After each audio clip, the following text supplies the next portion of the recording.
Friends, मेरा नाम है सागर और आप देख रहे हो trick freaks YouTube channel. Video पसंद आए आपको तो लाइक करना और सब्सक्राइब भी करना, अपने फ्रेंड्स के साथ शेयर भी ज़रूर करना। आज वीडियो में मैं डिस्कस करने वाला हूँ मेरे टॉप 3 पेसर्स कि मुझे ओवरऑल आज तक के मेरे को खुद की मेरी पर्सनल चॉइस क्या है टॉप 3 पेसर्स की। तो अब हर किसी के अलग अलग फेवरेट्स हो सकते हैं। ऑब्वियसली जिसके जितने ज़्यादा विकेट्स जिसने लिए होंगे, डिसमिसल जिसके सबसे ज़्यादा होंगे, करियर डिसमिसल्स, वो ज़्यादा फेवरेट होने के चांसेस होते हैं। लेकिन जो मेरे जो टॉप 3 फेवरेट बॉलर्स हैं वो लिस्ट में आते हैं 9th, 20th and 21st। Right, मतलब मुझे मैकग्रा, एंडरसन, कोर्टनी वॉल्श ये मेरे फेवरेट्स नहीं हैं। हर किसी का अपना एक मुख्तलिफ एक डिफरेंट व्यू होता है। तो जो मुझे मेरे जो टॉप 3 फेवरेट्स हैं वो हैं Dale Steyn, Waqar Younis and Malcolm Marshall. अब इसके पीछे के जो रीज़न्स हैं मेरे कि मुझे ये क्यों पसंद है वो मैं आप लोग के साथ शेयर करूँगा। एंड आई वुड लाइक कि आप लोग भी अपने इंसाइट्स दें उसमें कमेंट्स में कि आपको कौन सा पसंद, मतलब ये चॉइस क्यों आपको सही नहीं लगती है, यहाँ पे आपका कौन सा फेवरेट है। तो ये एक 3 पार्ट सीरीज़ होगी जिसमें मैं आज डिस्कस करूँगा मेल्कम मार्शल को, कि मेल्कम मार्शल मुझे क्यों मेरे टॉप 3 फेवरेट्स में हैं। सबसे पहले तो मेल्कम मार्शल, उसका एक थोड़ा सा एक बैकग्राउंड कि why did I like Malcolm Marshall in my top 3 bowlers of all time. Malcolm Marshall made his debut in 79 and he retired in 1991 and I started following cricket in 1992। तो जब तक मुझे क्रिकेट में एक proper interest जैसा बना तब तक मेल्कम मार्शल रिटायर हो चुके थे। तो मैंने वकार यूनिस को खेलते हुए देखा और डेल स्टेन को तो पूरे अच्छे से देखा। तो वहाँ मैं बोल सकता हूँ कि नहीं, ये मैं किसी के साथ भी हाँ भी कि ये डिबेटेबल है, ये मैंने मैचेस देखे हैं, मैंने बॉलिंग देखी है। मेल्कम मार्शल के सिर्फ रिकॉर्डिंग्स हैं और आर्टिकल्स हैं जो कुछ पढ़ा है, लाइक फायर इन बेबीलोन जो एक डॉक्यूमेंट्री सीरीज़ है। लेकिन क्या है कि जब जो मेरी एज ग्रुप के लोग हैं जो क्रिकेट एंथुजियास्ट हैं, हम लोग के लिए ऑस्ट्रेलिया पिनैकल रहा है टेस्ट मैचेस में। तो जब हम देखते थे कि ऑस्ट्रेलिया जो लेट 90s और 2000s की जो फेवरेट टीम थी, बेस्ट टीम थी, लेकिन पॉपुलर नहीं थी, तो सब लोग उस टाइम पर यही बात कर रहे होते थे, कमेंटेटर्स, एक्सपर्ट्स या एक जनरल पब्लिक भी जो हमसे सीनियर एज ग्रुप के थे, कि West Indies were favourite and they were popular, they used to play cricket like gentleman should be playing. तो वो चीज़ मुझे अट्रैक्ट किया। तब फिर मैंने वेस्ट इंडीज़ को जब रिसर्च करना शुरू किया तो वो उनका जो पेस बॉलिंग क्वार्टर रेट निकला और सब कुछ निकला, तो उसमें जो सबसे डिस्टिंक्टिव फिगर जो निकल के आए वो थे मेल्कम मार्शल। क्योंकि मुझे याद नहीं मैंने वो कहाँ पढ़ा था, लेकिन मैंने पढ़ा था कि they all were great but Malcolm Marshall was a genius. तो वो चीज़ मुझे स्ट्राइक करी और फिर मैंने मेल्कम मार्शल के करियर स्टैट्स देखना शुरू किया। नॉट जस्ट स्टैट्स, कि the way he bowled, the intimidation he had over the batsman and the respect he generated amongst his teammates and also amongst his opponents. तो वो जो सारी चीज़ें निकल के आई तो वहाँ पर मेरा ये बिलीफ फर्म हुआ कि हाँ, Malcolm Marshall is one of the greatest ever. तो अगर मैं पहले स्टैट्स की बात करूँ मेल्कम मार्शल के लिए, तो मेल्कम मार्शल ने टोटल 81 टेस्ट मैचेस खेले एंड ही टुक 376 विकेट्स।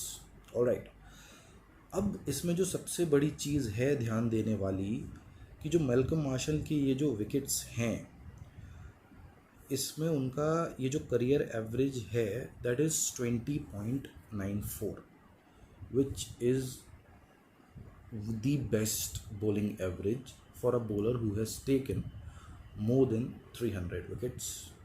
दूसरी चीज़, मेल्कम मार्शल ने डेब्यू किया था 79 में अगेंस्ट इंडिया इन इंडिया। तो वो जो मेल्कम मार्शल की डेब्यू सीरीज़ थी that was his worst test series. उसमें उन्होंने सिर्फ 3 विकेट्स लिए थे over 3 test matches and at the average of 88 over 88 actually. तो अगर हम मेल्कम मार्शल के करियर को स्प्लिट करें तो it is of two halves, from 79 to 83, जिसमें उन्होंने 12 टेस्ट मैचेस खेले और 34 विकेट्स लिए।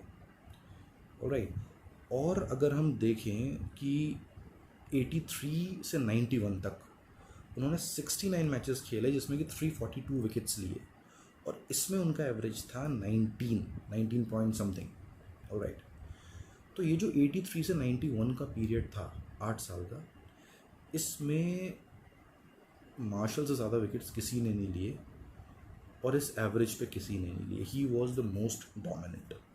दूसरी चीज़ इसके बाद जो इम्पोर्टेंट है कि हम हमेशा बॉलर्स के बारे में बात करते हैं कि होम बॉलर्स और बैट्समैन अलाइक बोथ, कि होम और अवे डिफरेंस, कि होम कंडीशंस में हर कोई अच्छा परफॉर्म करता है, उसके लिए रिस्पेक्ट ज़्यादा होती है, उसको हम ग्रेड ज़्यादा मानते हैं, जिसका कि अवे परफॉर्मेंस अच्छा होता है। तो Marshall was one of the best in this respect. उनका होम और अवे बॉलिंग एवरेज डिफरेंस था 1.51। Can you imagine, mere 1.51। तो यहाँ पर भी वो बाकी सबसे अलग दिखते हैं। उसके बाद सब जानते हैं कि वेस्ट इंडीज़ की जो बॉलिंग बैटरी थी, पेस बैटरी जिसे बोलते हैं, it was one of the best ever. Andy Roberts, Joel Garner, Michael holding, ये तो वो नाम थे जो हर कोई जानता है। मेल्कम मार्शल उसमें आके ऐड हुए थे 79 में, लेकिन कुछ वेस्ट इंडियन जो खेल ही नहीं पाए बहुत ज़्यादा, Patrick Patterson, Colin Croft, Ezra Moseley.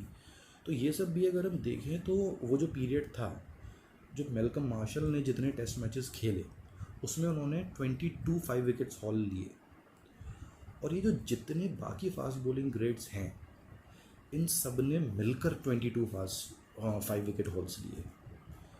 तो आप खुद देख सकते हो कि उस टीम में जहाँ पर कि सब इक्वल थे, वहाँ पर मेल्कम मार्शल उन सब के बराबर थे।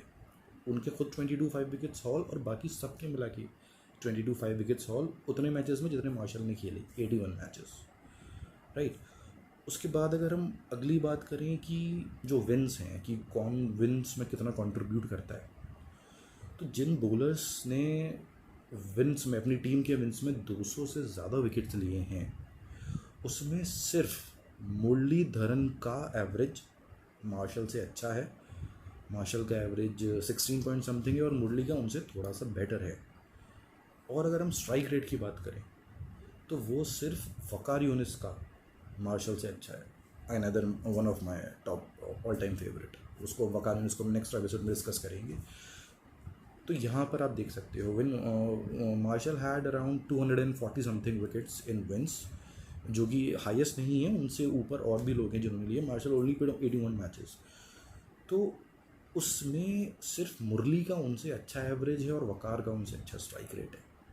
राइट, फिर हम इसके बाद आ जाते हैं अगर एशिया सब कॉन्टिनेंट, एक जो लिटमस टेस्ट होता है जैसे बैट्समैन के लिए होता है कि सेना कंट्रीज़ में, तो ऐसे ही पेसर्स के लिए कि आप एशिया में कैसा परफॉर्म करते हो।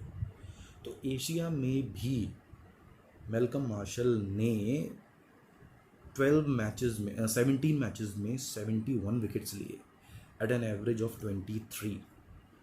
मार्शल से अच्छा एवरेज है मैकग्रा का, रिचर्ड कॉल्टनी वॉल्श का।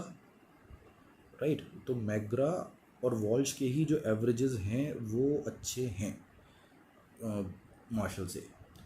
और उसके बाद अगर हम बात करें कि उस बॉलर को हम ज़्यादा अच्छा मानते हैं जो टॉप बैट्समैन को ज़्यादा आउट करता है, टॉप 6 को, तो जो टॉप 6 को जिन बॉलर्स ने सबसे ज़्यादा आउट किया है उसमें मार्शल से अच्छा एवरेज है बस ग्लेन मैकग्रा का और एलन डोनाल्ड का। Again they are again one of the best. तो अगेन लोगों के लिए, किसी के लिए Allan Donald all time greatest ever हो सकता है, but I mean he is there, up there. Glenn McGrath is there. He is the second highest wicket taker of all time, just behind James Anderson.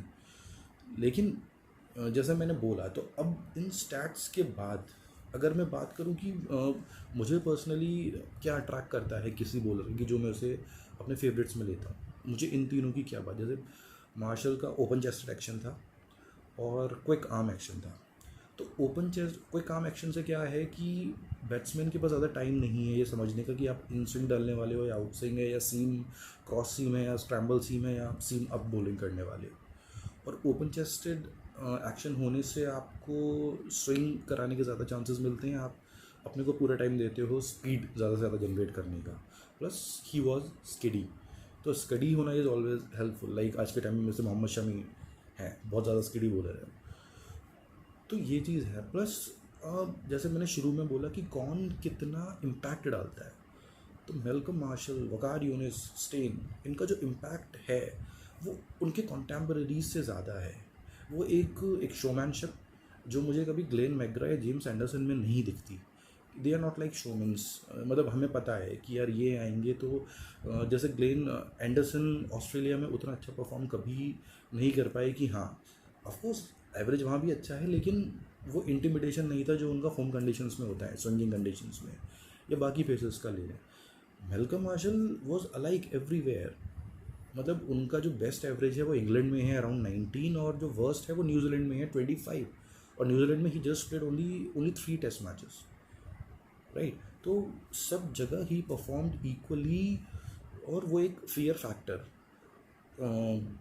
उसके अलावा अगर मैं बात करूँ तो कि दूसरों को इंस्पायर करना, अगले जनरेशन के बॉलर्स को, और एक जो impact, most biggest thing is impact. Like ये जो मैंने अपने बोले मेरे 3 फेवरेट्स, वकार, मार्शल, स्टेन, इनके अलावा जो बाकी बॉलर्स इसी तरह के आते हैं, उनमें Ambrose, he is as close as them, या इमरान खान।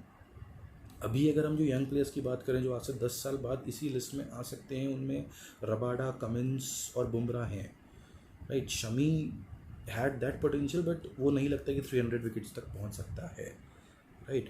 तो इसीलिए मुझे ये मार्शल सबसे ज़्यादा पसंद है। आई विश कि मैंने उनको लाइव देखा होता, लेकिन हाँ, मैंने जितनी रिकॉर्डिंग्स देखी, मैंने उनके जो एक्शन को स्टडी किया, या वो जिस तरह से बॉल की हमेशा एक चेस्ट हाई, अगर वो उन्हें आगे पिच करना है तो वो आगे पिच करके भी विकेट ले सकते थे।